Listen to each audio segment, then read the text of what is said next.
감사합니다. 오늘 귀한 안식일 우리 주님 전에서 우리 귀한 성도님들을 뵙게 되어서 하나님께 감사를 드립니다. 또 줌으로 또 영상으로 함께 예배드리는 우리 모든 믿음의 가정들 위에도 하나님의 특별한 사랑이 같이 하기를 간절히 바랍니다. 오늘은 히브리서 11장 24절에서 26절 믿음으로 모세는 여러 믿음의 사람들 중에 오늘은 모세의 믿음에 대하여 생각해 보는 시간입니다. 믿음으로 모세는 장성하여 바로의 공주의 아들이라 칭함받기를 거절하고 도리어 하나님의 백성과 함께 고난받기를 잠시 죄악의 낙을 누리는 것보다 더 좋아하고, 참으로 우리가 모세의 믿음을 배울 수 있다고 하면 정말 우리의 삶이 하나님께 영광이 되고 더 큰 자랑이 될 수 있으리라 생각합니다. 모세는 정말 성경에 나와 있는 믿음의 인물들 가운데 더욱 훌륭한 믿음의 인물입니다. 왜 그런가 하면 모세 오경을 쓴 사람이 누구예요? 모세입니다. 모세의 특별한 수고가 없었다고 하면 우리는 창세기의 역사도 출애굽기의 역사도 또 모세 오경의 그 귀한 존귀한 역사들을 우리가 이해할 수 없을 뻔했습니다. 한 번은 한 아이가 고민을 했습니다. 나의 가치는 도대체 얼마나 되는가? 그래서 자기를 생각해 보니까 별로 가치 있는 것이 없습니다. 나는 가문도 신통치 않고 재능도 신통치 않고 인물도 별로야. 나는 얼마나 가치 있는 존재일까 고민을 하는 이 아이를 위하여 스승이 어느 날 작은 돌 하나를 꺼내주면서 이렇게 말을 했습니다. 얘야, 너의 가치를 알고 싶다면 이 돌을 가져다가 사람들에게 가서 값을 물어보고 오너라. 그런데 아무리 비싼 돈을 주려고 해도 절대 이 돌은 팔면 되지 않는단다. 오늘 네가 하루 종일 다녀보고 그 결과를 이 선생님께 보고하고 오너라. 그렇게 얘기했어요. 그래서 이제 이 아이가 돌을 가지고 갔습니다. 어디로 가서 이 가격을 물어볼까 고민하다가 구멍가게로 들어갔습니다. 구멍가게 아줌마에게 물었어요. 아줌마, 이 돌 얼마에 살 거예요? 그렇게 물었어요. 그러니까 아줌마가 꿀밤을 한 대 주면서 야 이놈아, 돌 가지고 장난치지 마. 이렇게 자기가 실망을 많이 했어요. 그 다음에 뒤에서 또 포기하지 않고 또 다른 문방구에 갔습니다. 이 돌 보통 돌이 아니에요. 이 돌 얼마 정도 하겠어요? 그렇게 물었어요. 그는 연필 2자루를 꺼내면서 연필 2자루면 되겠니? 그랬어요. 아까보다 값이 좀 올라갔어요. 그러나 이제 돌아왔어요.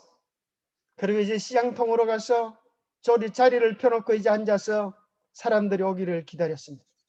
근데 지나가던 사람 중에 한 사람이 이야기하기를, 야, 그 돌이 보통 돌이 아닌 것 같은데 그 돌을 나한테 100만 원에 팔 수 있겠니? 그렇게 물었어요. 아이가 깜짝 놀랐습니다.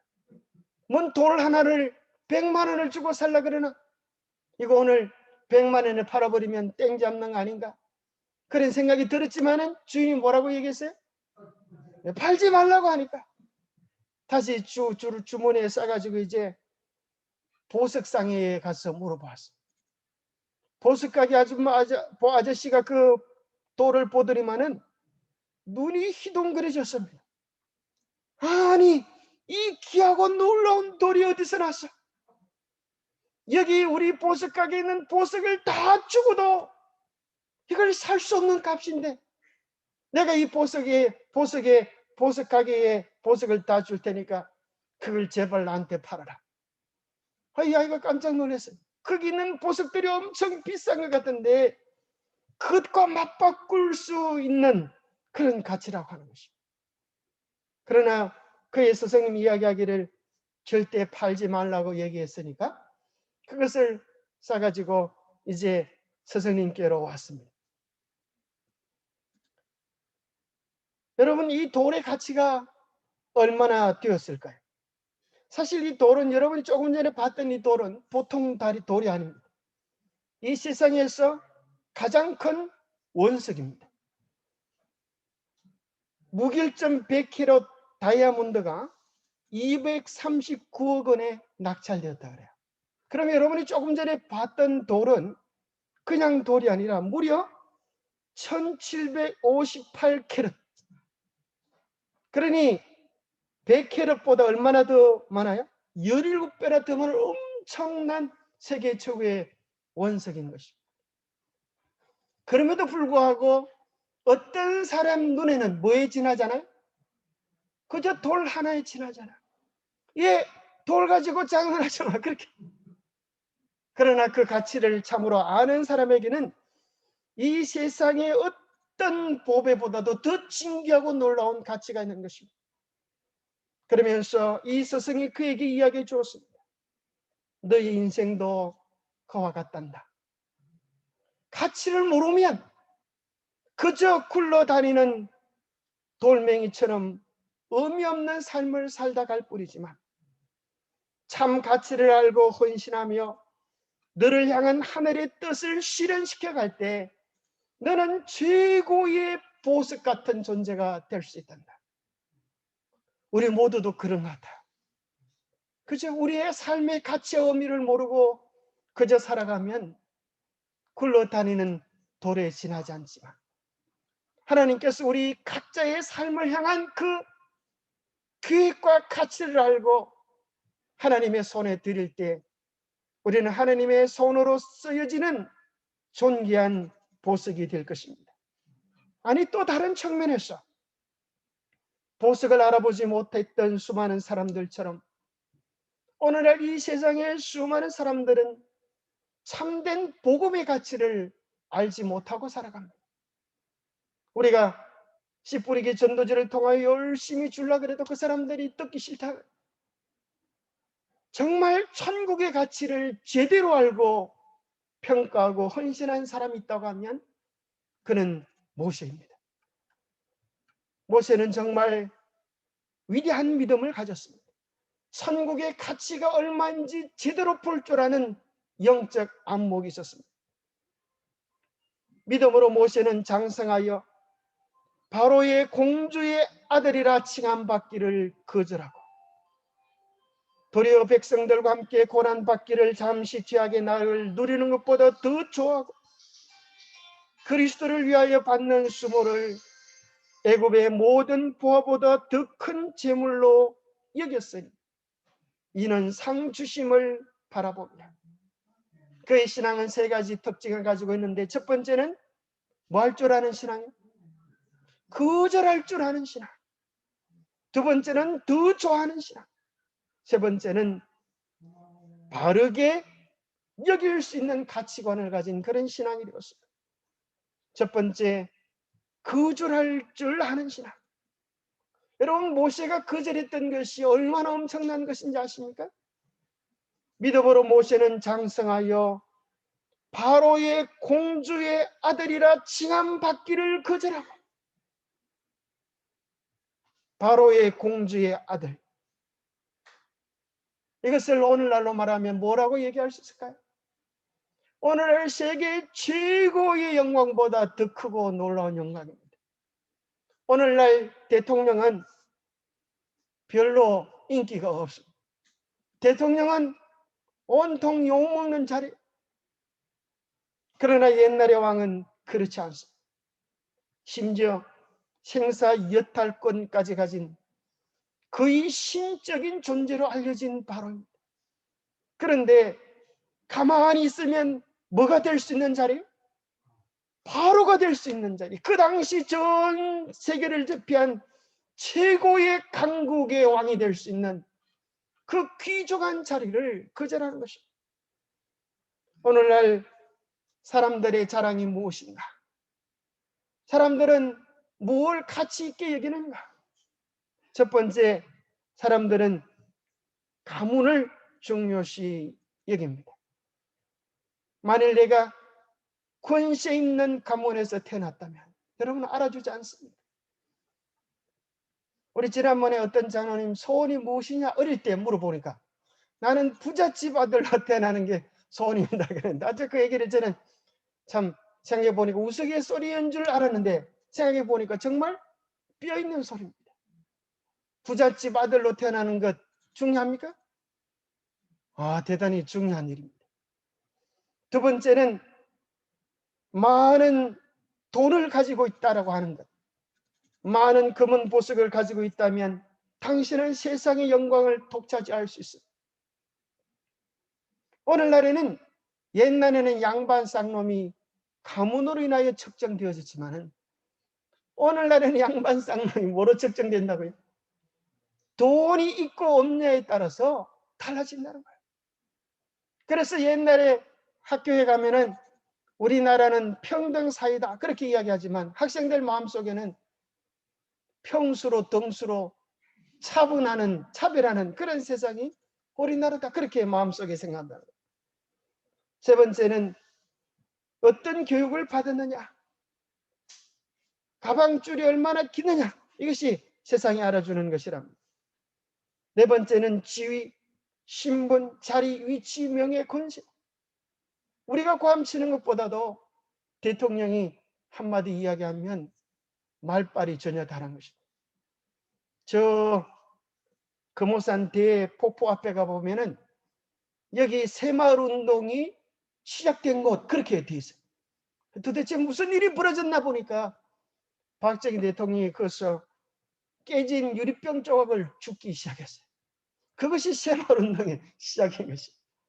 별거 아닌 것 같지만 여러분 병 깨진 거 주워봤어요? 안 주워봤어요? 다 주워봤지만 대통령이 주면 새마을운동이 시작되는 것입니다. 자연보호운동이 시작되는 것입니다. 우리나라 성공 요소 1위를 2016년, 2021년 성인 남녀 3,882명을 대상으로 조사를 한 결과입니다. 어떻게 하면 우리나라에서 성공할 수 있는가? 제일 1위가 뭔가 하면 부모의 재력, 경제적인 뒷받침을 얼마나 해줄 수가 있는가? 그것이 1등이고 두 번째는 개인의 역량. 이렇게 나가고 있습니다. 그래서 우리나라는 흔히 많은 사람들이 이런 소리를 하기 시작했습니다. 태어날 때부터 누구는 입에 금수저를 물고 나왔네. 어떤 사람은 흙수저로 나왔네. 그런 소리들을 하기 시작했어요. 참 옛날에 이런 소리 없었는데 살다 보니 별소리를 다 들어본 것 같아요. 그런데 금수저, 은수저, 동수저, 흙수저는 무엇 가지고 평가하는 것인가 하면 재산으로, 돈으로만 평가하는 거예요. 그래서 금수저는 자산 25, 가구인 현 수입이 1년 수입이 연수입이 2억이 되면 금수저랍니다. 흙수저는 자산 5천만 원 미만 또는 연수입이 2천만 원 미만이 흙수저랍니다. 그래서 이 세상을 이 숟가락에 따라서 금에 따라서 그렇게 나눈다고 하면 모세는 특별히 이러한 영향은 어디까지도 영향을 미치는가 하면 결혼할 때 배우자 선정에도 아주 중대한 영향을 미친다는 거예요. 이런 것과 비교해 보면 모세는 무슨 숟가락이에요?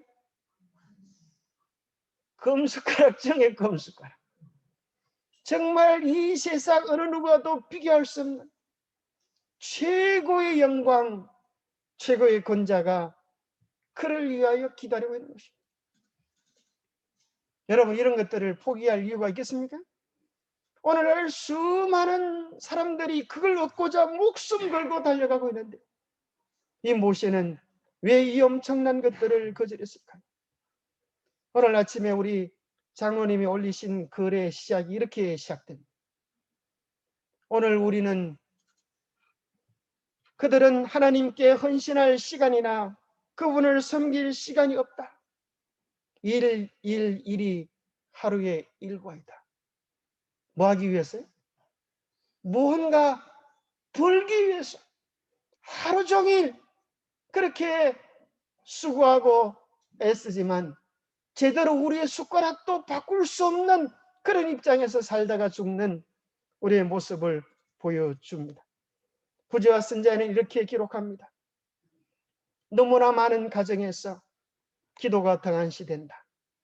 부모들은 조석으로 예배를 드릴 시간이 없다고 느낀다.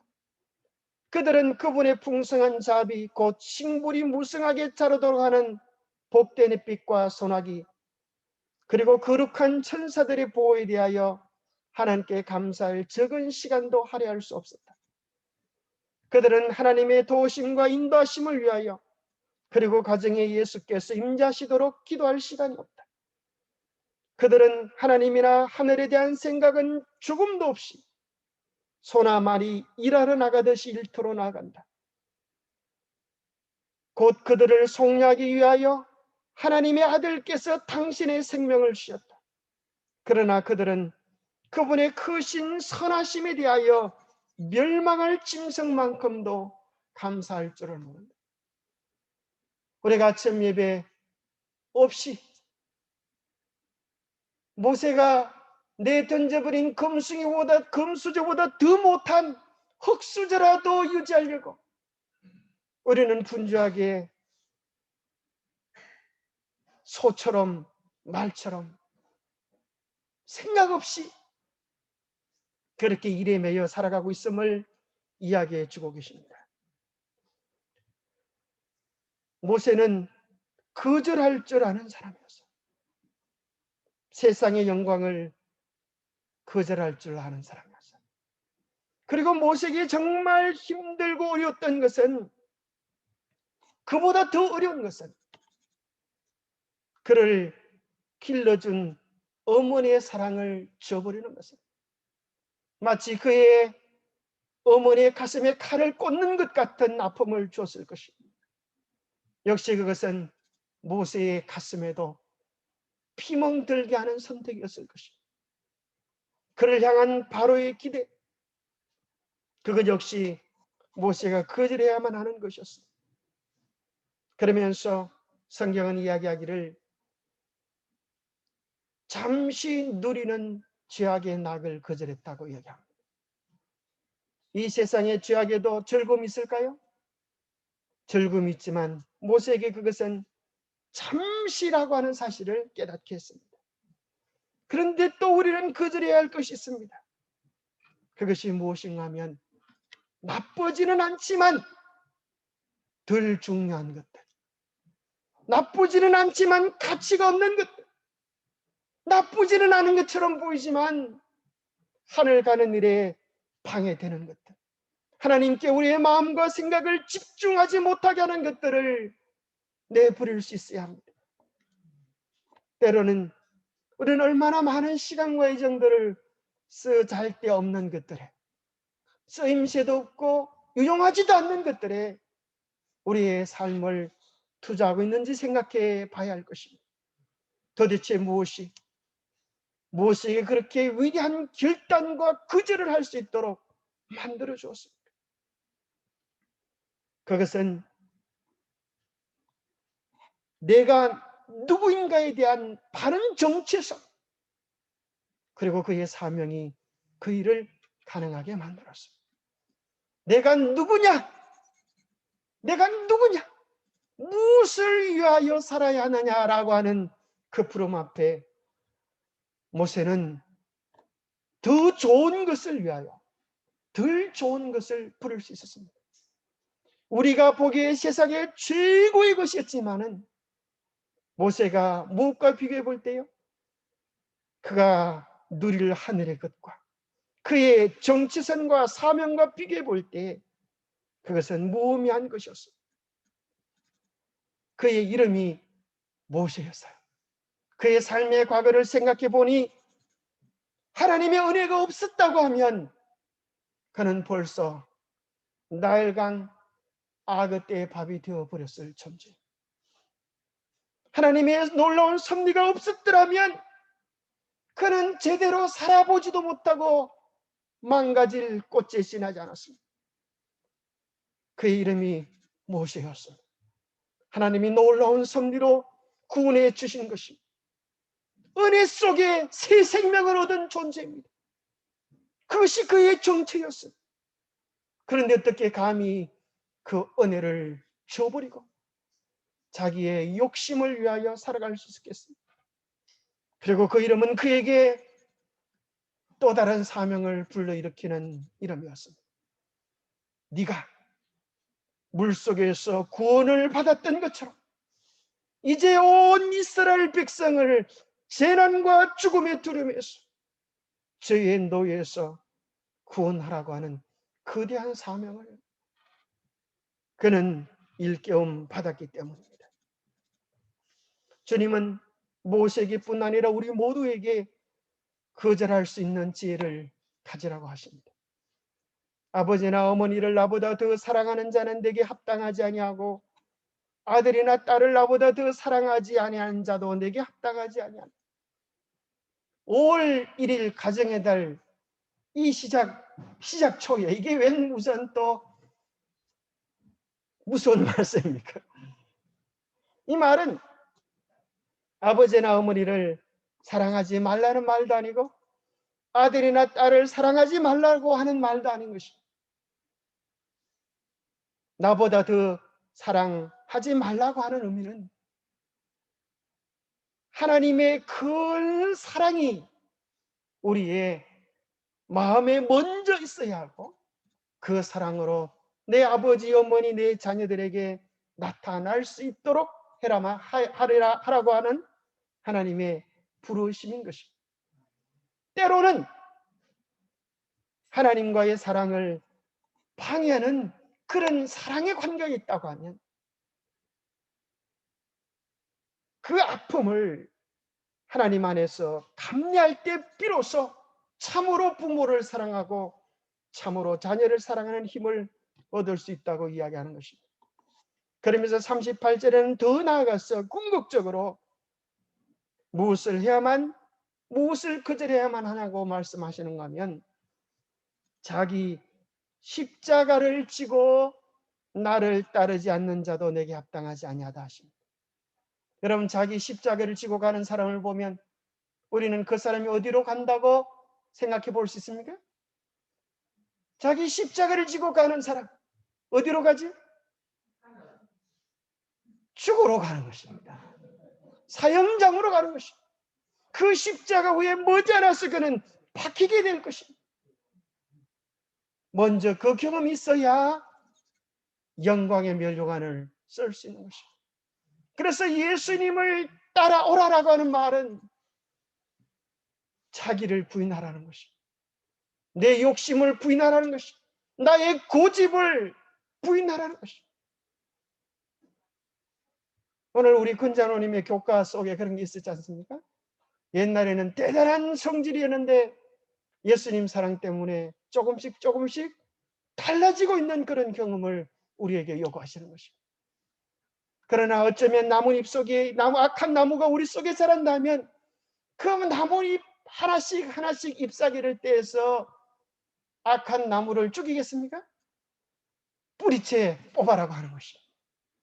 자기를 부인하라고 하는 것은 조금씩 애껴서 나뭇잎을 떼서 나무를 죽여라는 말이 아니고 못 박아라고 하는 것입니다.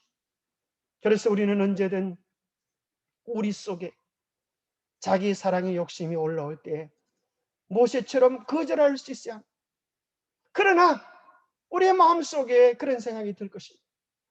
하나님, 그건 좀 너무하지 않습니까? 제가 오늘은 나뭇잎 2개 떼는 것으로 족하지 않습니다. 내일은 3개 떼겠습니다. 그렇게 얘기할 때 우리 주님은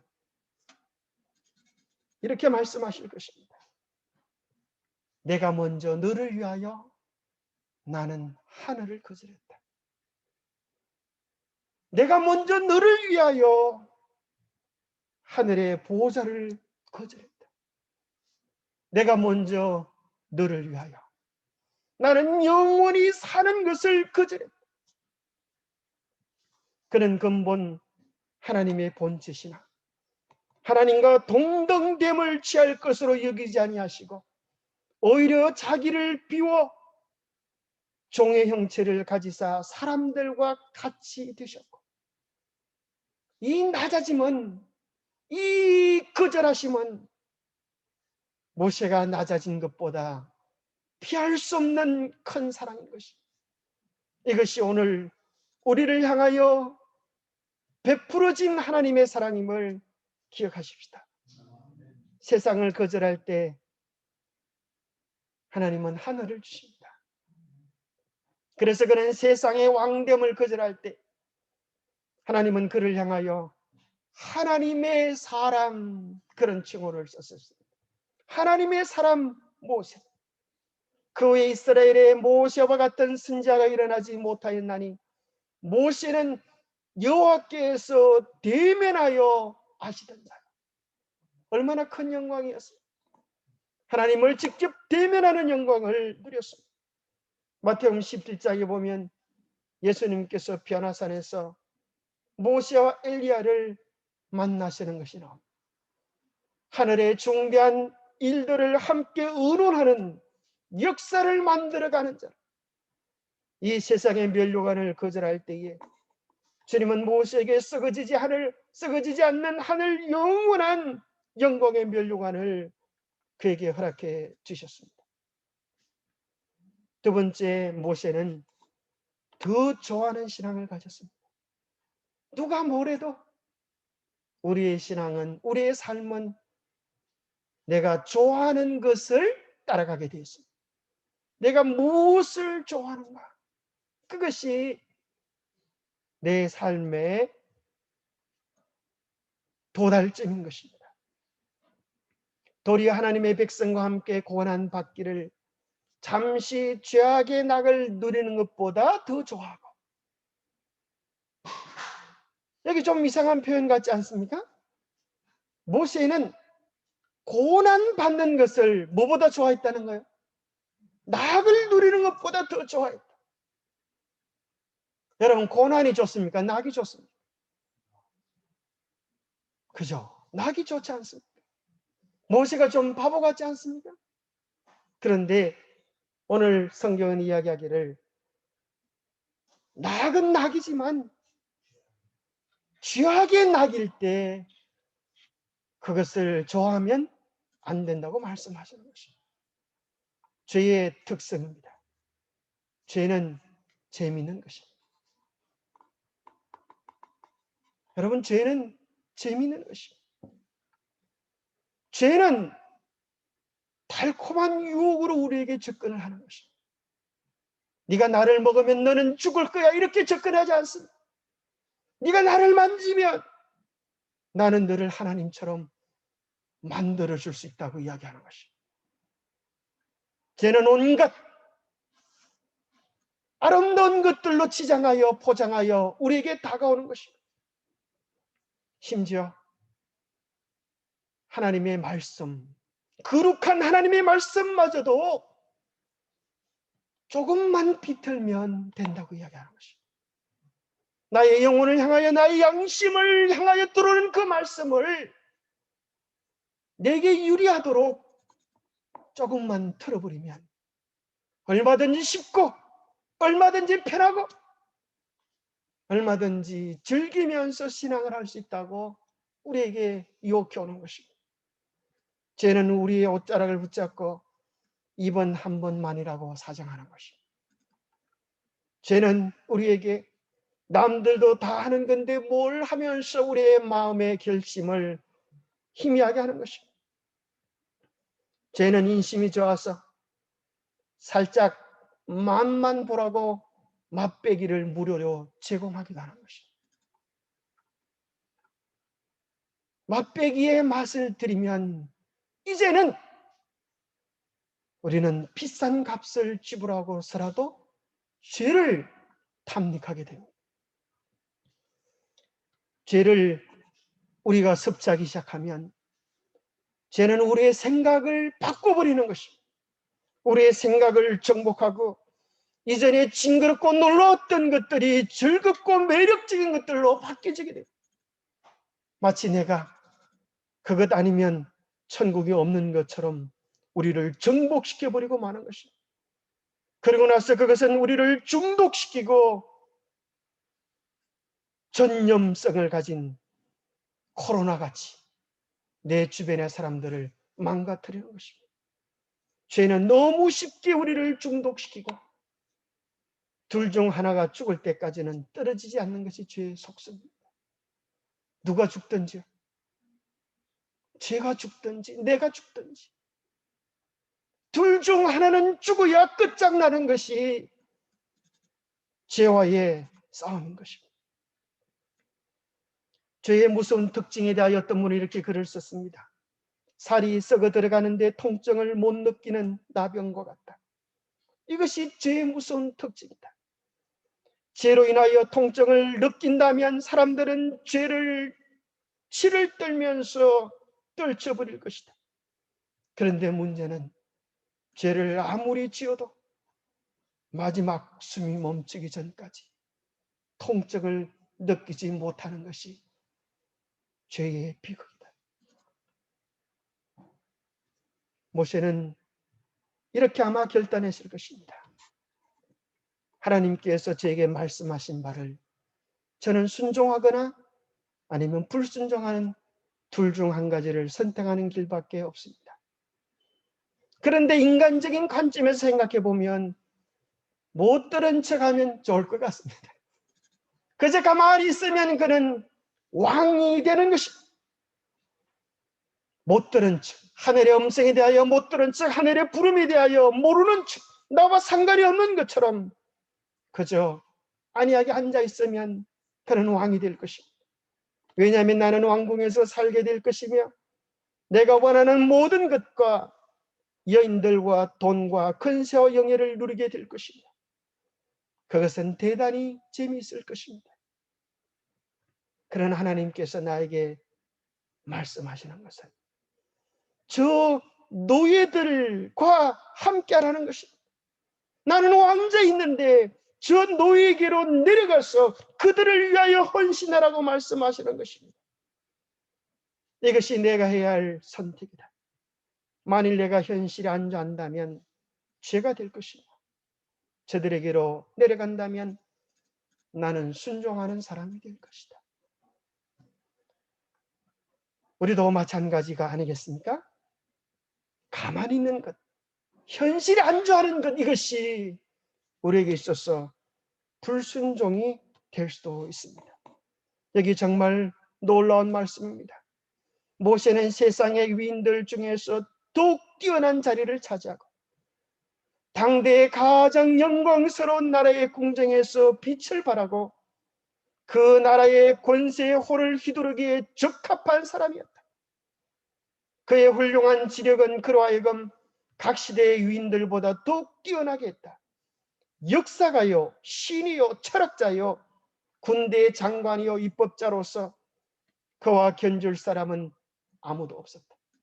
온 세계가 자기 앞에 있었으나 그는 부와 존귀와 명성을 얻을 수 있는 가망성을 거절하고 도리어 하나님의 백성과 함께 고난받기를 잠시 죄악의 낙을 누리는 것보다 더 좋아할 수 있는 도덕적 능력을 가지고 있습니다.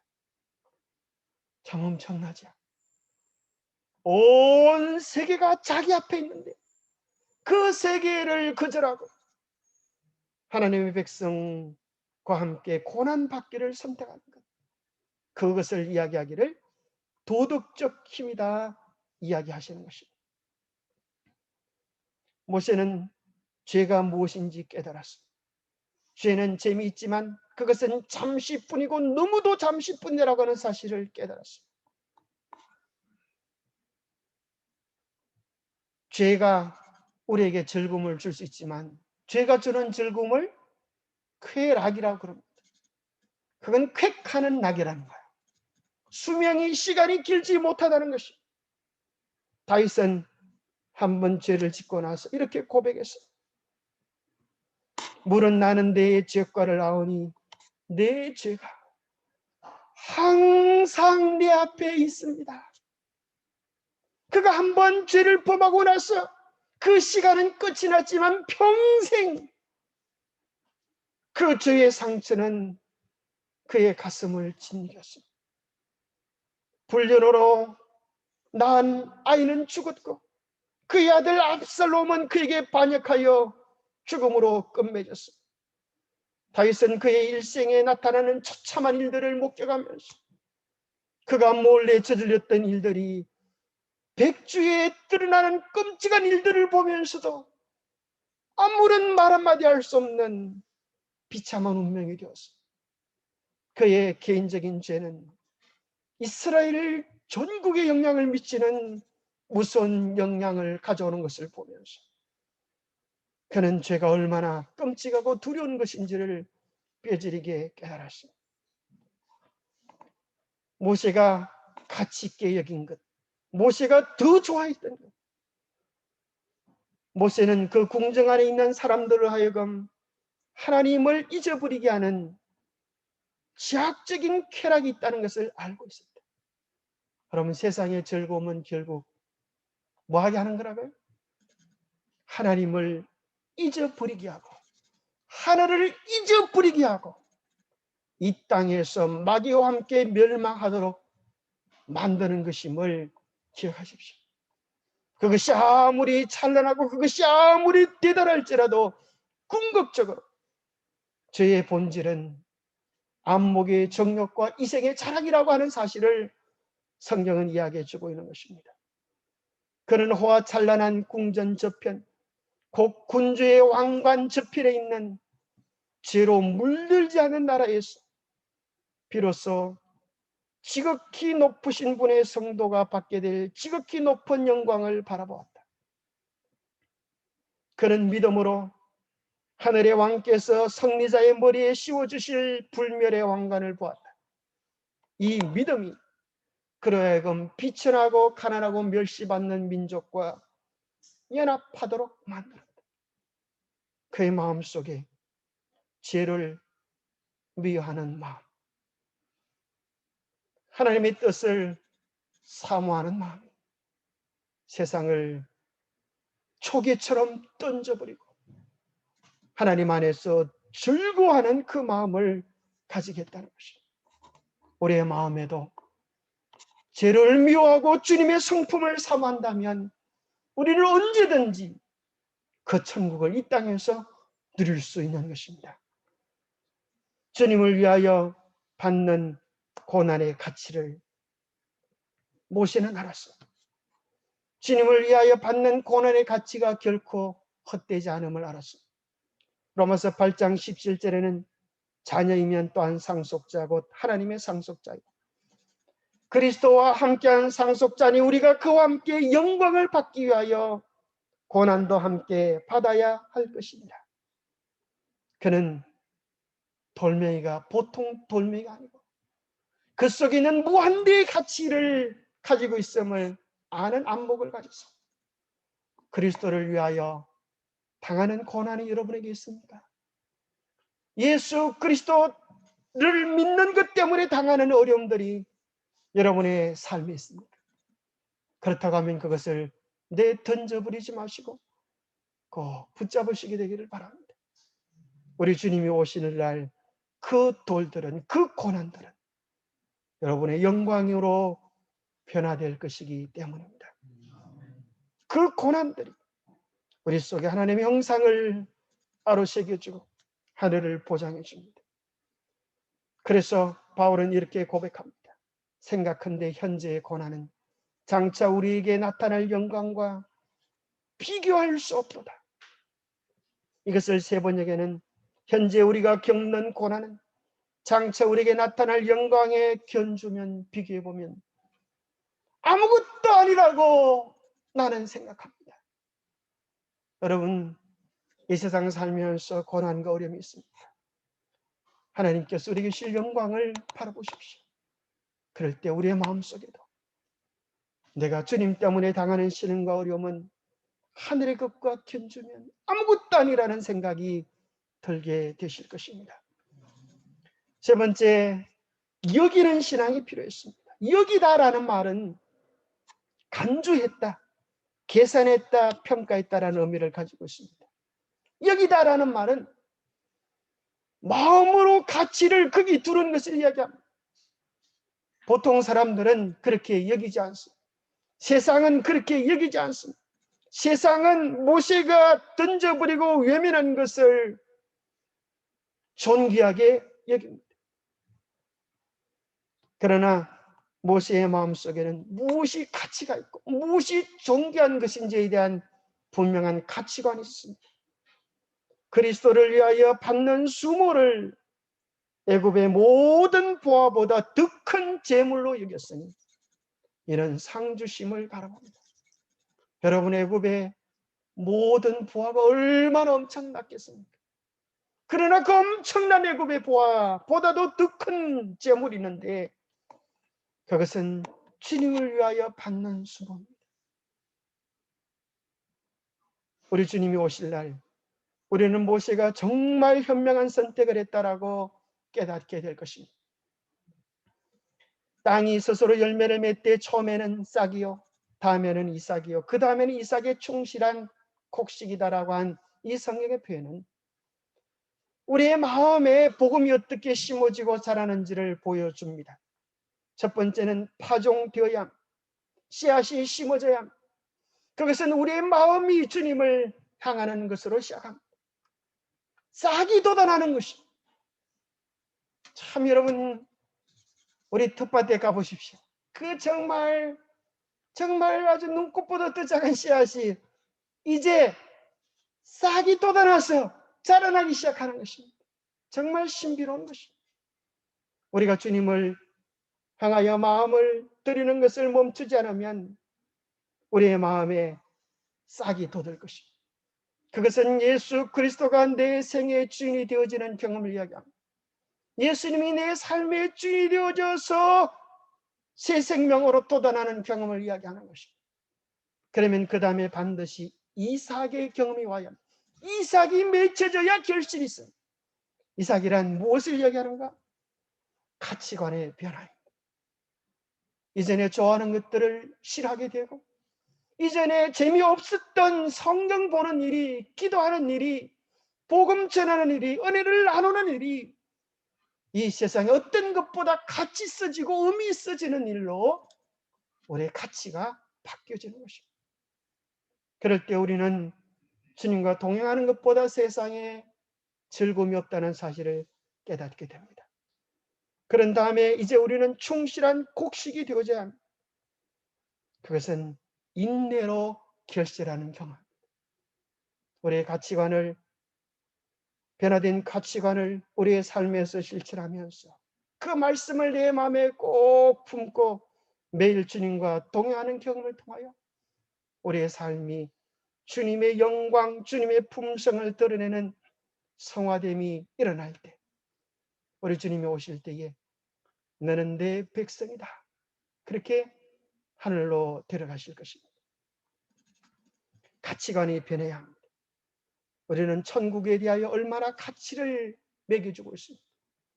천국의 아름다운 소망에 대하여, 하나님의 품성을 회복하는 것에 대하여 여러분은 얼마나 가치를 주고 살고 계십니까? 우리의 가치관이 변해야 합니다. 죄로 말미암아 망가진 우리의 가치관이 원래 하나님께서 주셨던 가치관으로 회복되어져야 합니다.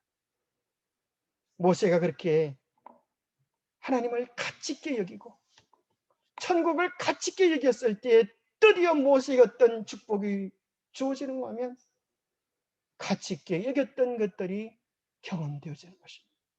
가치 있게 여겼던 분이 보여지며 만나지게 되는 경험 속으로 초대받습니다. 저렇게 33장 11절에 보면 세상에 사람이 자기 친구와 이야기함 같이 여호와께서 모세와 대면하여 말씀하시며, 이보다 더 존귀한 경험이 어디 있겠습니까? 친구와 이야기하는 것처럼 하나님께서 모세와 대면하여 말씀하시고 그의 그 깊은 경험 속에 그의 죄악된 모습도 변화되어졌어 하나님의 영광의 광채를 품은 자가 되어 산을 내려옵니다.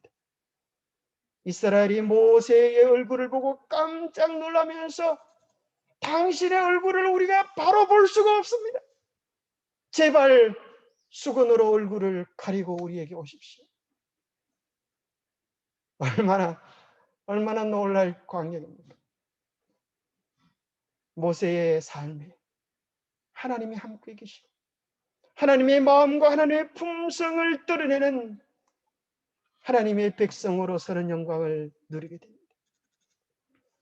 모세는 모압산 평지에서 느보산에 올라 여리고 맞은편 비스가산 꼭대기에서 그는 먼 발치에 있는 가나안 땅을 바라보면서 그의 인생을 회고합니다. 모세는 홀로 외로이 그 궁전의 영광과 장차 애굽 왕국을 차지할 지위에서 돌아서서 자신의 선민으로 더불어 자기의 운명을 함께하기로 선택한 이후에 파란 곡절과 어려움이 많았던 생애를 회고하면서 무슨 생각이 들었을까요? 내가 그때 큰 실수를 했구나. 내가 그때 잘못 선택을 했구나. 그런 생각이 들었을까요? 아니면 내가 그때 정말 잘했다. 그런 생각이 들었을까요? 모세의 마음속에 아무래도 그런 생각이 들었을 것 같아요. 그때 하마터면 내가 큰일 날 뻔했었다. 내가 그때 하마터면 그 아름다운 하늘의 영광을 세상에 썩어질 애굽의 영광과 바꿔 버릴 뻔했다. 내가 그때 하마터면 잘못 선택했어. 애굽에 있는 바짝 마른 미라가 될 뻔했다라고 그런 머리에 식은 땀을 닦았을지 모르겠습니다. 하나님은 모세에게 무엇을 보여주는가 하면 예수님의 초림과 재림과 마지막 남은 백성들의 삶의 여정들을 보여주실 뿐 아니라 마지막 예수님께서 그의 머리에 영광의 면류관을 씌우시는 그 말할 수 없는 영광의 장면을 바라보게 되었습니다. 모세는 말할 수 없는 기쁨으로 일찍이 그가 상상하던 그의 최대의 희망보다 더 영광스러운 구원의 성취를 바라보았다. 우리가 아무리 상상해도 하나님께서 우리에게 주실 영광과 비교할 수 없는 것입니다. 그들의 이 세상에서의 방황은 영원히 끝나고 하나님의 소유인 이스라엘 백성은 마침내 하늘에 있는 아름다운 땅에 들어가는 모습을 볼 때 아브라함의 이 모세의 눈에는 감격의 눈물이 흘러내리지 않았겠습니까? 아프리카의 선교의 아버지라고 알려지는 리빙스턴이라고 하는 분이 계십니다. 평생을 아프리카 오지에서 살다가 때로는 그의 한쪽 팔을 사자에게 잃어버림을 당하기도 하고 그 풍토병에 걸려서 27번이나 죽을 고비들을 넘기기도 했다고 합니다. 그의 묘비에는 이렇게 기록되어 있다고 합니다. 아프리카의 성자 흑인의 아버지 데이비드 리빙스턴은 그의 봉사와 탐험을 끝내고 여기 잠들다. 당신이 오시기 전에는 우리가 어둠 가운데 살았는데 당신이 가신 후 우리는 빛 가운데 삽니다. 그 리빙스턴이 안식년을 맞아야 고향으로 돌아오면 신문 기자들이 이런 질문을 했다고 합니다. 어떻게 그렇게 희생할 수 있었습니까? 그럴 때마다 그는 이렇게 고백했습니다. 사람들은 제가 아프리카에서 오랜 세월을 보내며 희생했다고 말합니다. 그러나 결코 다 갚을 수 없는 우리 하나님께 진 빛의 아주 작은 한 부분을 되돌려 드리는 것을 희생이라고 말할 수 있겠습니까? 건강한 생활과 선한 일을 할 수 있는 양심과 마음의 평안과 앞으로 다가올 영광스러운 목적지를 향한 밝은 소망으로 그 대가를 지불한 삶을 희생이라고 말할 수 있습니다. 오늘 우리도 이런 관점과 이런 생각을 가지고 살아가십시오. 절대로 희생이 아닙니다. 오히려 특권이라고 말할 수 있습니다. 그는 이렇게 힘차게 말할 수 있었습니다. 주님을 위한 것, 그것은 우리가 누릴 수 있는 큰 특권입니다. 그래서 우리의 인생은 어찌 보면 선택입니다. 그래서 우리는 매 삶이 선택입니다. 우리의 과거의 선택이 오늘 우리를 만들었고 오늘 우리의 선택이 또 미래의 우리를 만들어 갈 것입니다. 그래서 올바른 선택을 위하여 우리는 바르게 분별할 수 있는 지혜를 구해야 합니다. 그러기 위하여 우리는 성경적 가치관을 가질 수 있도록 애를 써야 합니다. 왜냐하면 우리의 본성은 말씀과 다르기 때문입니다. 올바른 선택을 위하여 우리는 그리스도를 바라봐야 합니다. 그리스도만이 참된 진리를 우리에게 소개해 주십니다. 올바른 선택을 위하여 장래에 누릴 은혜들을 삼으십시오. 올바른 선택을 위하여 고난의 신비를 깨달으십시오. 올바른 선택을 위하여 영혼의 시각에서 인생을 바라보십시오. 내 인생을 다 살았을 때 나의 선택이 우리의 삶에 어떤 영향을 미칠지를 생각해 보십시오. 올바른 선택을 위하여 하나님이 예비하신 영원한 상을 바라보십시오. 그럴 때 우리는 잠시의 세상에 썩어질 것들에 미혹되지 않고 바르고 분명한 선택을 할 수 있게 될 것입니다.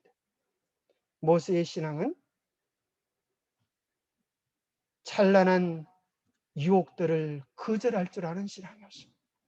모세의 신앙은 이 세상도 좋았지만 더 좋은 것을 위하여 덜 좋은 것을 버릴 줄 아는 신앙이었습니다.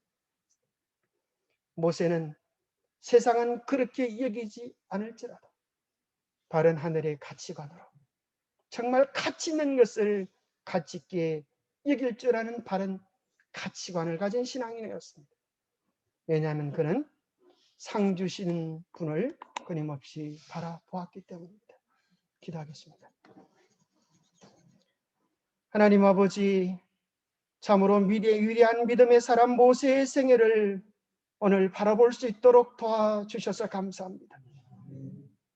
참으로 그 엄청난 세상의 영광이 그를 유혹했지만 흔들리지 아니하며 바른 것을 선택할 줄 알았던 모세처럼 우리도 그리스도를 바라보며 우리에게 실 하늘의 상급을 바라보며 매 순간 하늘을, 매 순간 아름다운 것들을, 매 순간 더 가치 있는 것들을 선택할 줄 아는 우리가 되게 하여 주시옵소서. 그리하여 우리 인생이 마치는 그날 정말 잘하였도다, 착하고 충성된 종이라고 하나님의 칭찬을 받을 수 있는 우리 모두가 되게 축복해 주시옵기를 우리 주 예수 그리스도 이름으로 하여 간절히 간구하옵나이다.